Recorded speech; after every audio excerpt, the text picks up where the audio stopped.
लंबाई किस ऊतक द्वारा बढ़ती है?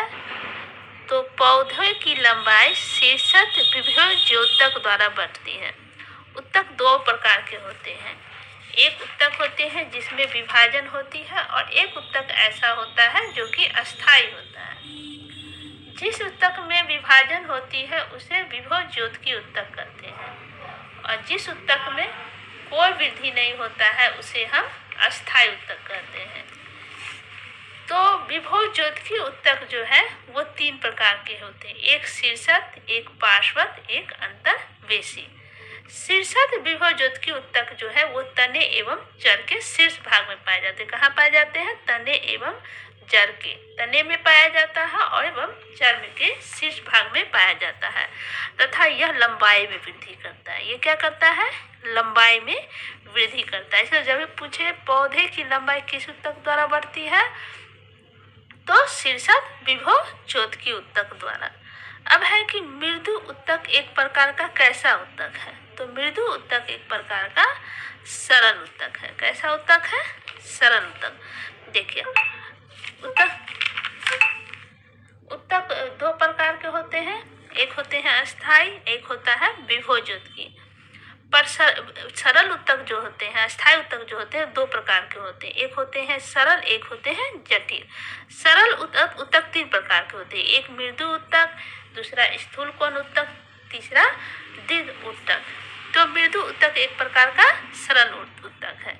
जटिल ऊतक नहीं है, न ही ये विभवज्योतक ऊतक है, न तो इसमें विभाजन होता है, न इसमें जटिल है। यह सरल है, मतलब इसमें एक प्रकार की ही कोशिका पाई जाती है, इसलिए यह एक सरल ऊतक है। तो जब भी सवाल है मृदु ऊतक एक प्रकार का कैसा ऊतक है, तो मृदु ऊतक एक प्रकार का सरल ऊतक है।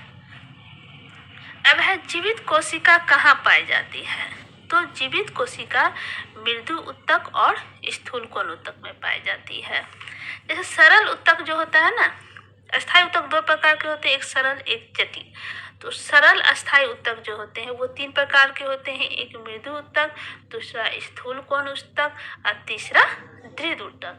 तो मृदु ऊतक जो होते हैं उसमें जीवित कोशिका पाई जाती है, स्थूल कोण ऊतक में भी जीवित कोशिका पाई जाती है, पर दृढ़ ऊतक जो होती है उसमें जीवित कोशिका नहीं पाई जाती है। इसलिए सरल तो मृदु ऊतक स्थूल कोण ऊतक में कैसी कोशिका पाई जाती है? तो जीवित कोशिका पाई जाती है। दीर्घ ऊतक में नहीं पाई जाती है क्योंकि यह इतना ये घना होता है, इसके अंदर इतना ये इसकी कोशिका भित्ति इतनी घनी होती है कि ये मृत होती है, क्योंकि इसमें कोशिका द्रव नहीं पाया जाता है। जिस भी कोशिका में कोशिका द्रव नहीं पाया जाएगा वो कोशिका जीवित नहीं होती है, वह मृत कोशिका होती है। इसलिए दीर्घ ऊतक जो है मृत कोशिका से बनी होती है। मृदु ऊतक और स्थूल कोण ऊतक जो है वो जीवित कोशिका से बनी होती है।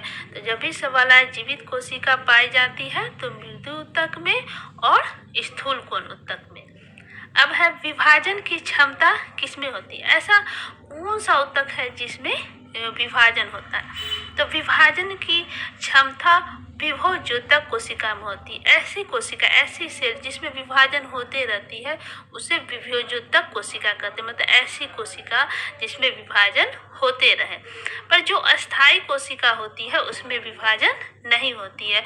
तो विभाजन की क्षमता किसमें होती है?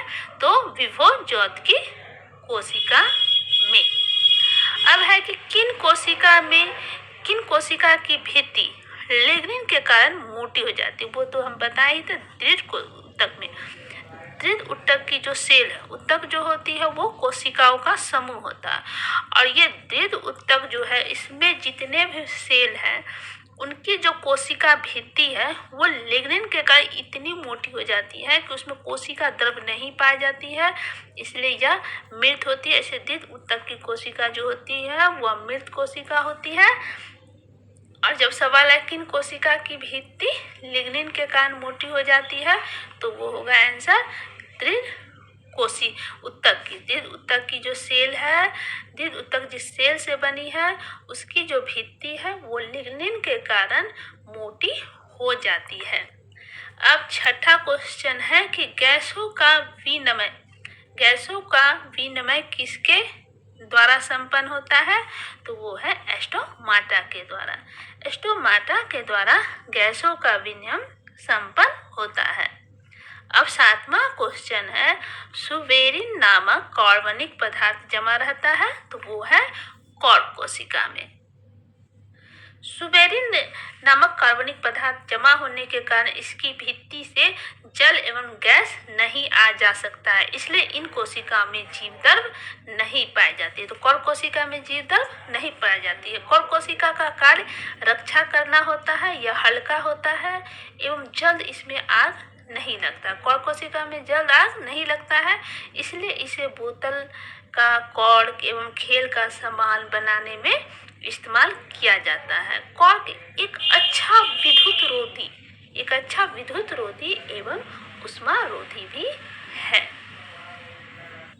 अब 8वां क्वेश्चन है, जटिल ऊतक कैसे कोशिकाओं से बना होता है।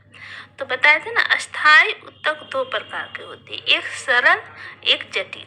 सरल ऊतक ऐसे होते हैं जिनकी सारी सेल्स उनकी एक समान कोशिकाओं से बना होता है, और जटिल ऊतक जो है वो भिन्न भिन्न कार्य करने वाली विभिन्न प्रकार की कोशिकाओं का समूह होता है, इसलिए यह जटिल होता है। तो जब पूछा जाए कि जटिल ऊतक बना होता है, तो यह भिन्न भिन्न कार्य करने वाली विभिन्न प्रकार की कोशिकाओं का समूह होता है जटिल ऊतक। जाइलम एवं फ्लोएम जटिल ऊतक में आते हैं। जाइलम एवं फ्लोएम किस में आते हैं, तो वह जटिल ऊतक में आते हैं। अब क्वेश्चन नंबर 9 है कि किसके द्वारा मिट्टी से जल और खनिज लवण पत्तियों तक पहुंचाया जाता है। तो आंसर होगा जाइलम।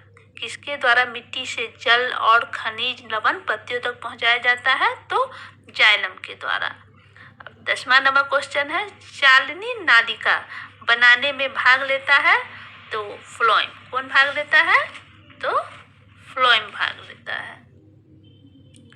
अब 11 नंबर क्वेश्चन है, सहकोशिकाएं। सहकोशिका पाई जाती है किसमें, तो फ्लोएम में। फ्लोएम एक ऐसा ऊतक है जिसमें सहकोशिका पाई जाती है। और जाइलम में क्या पाई जाती है, वाहिकाएं, जाइलम तंतु और जाइलम मृदु ऊतक। जबकि फ्लोएम में पाई जाती है चालनी नालिकाएं और सहकोशिकाएं। फ्लोएम तंतु एवं फ्लोएम मृदु ऊतक ये जाइलम में पाई जाती है और ये फ्लोएम में। तो इसलिए जब सवाल आए सहकोशिका कहाँ पाई जाती है, तो सहकोशिका पाई जाती है फ्लोएम में।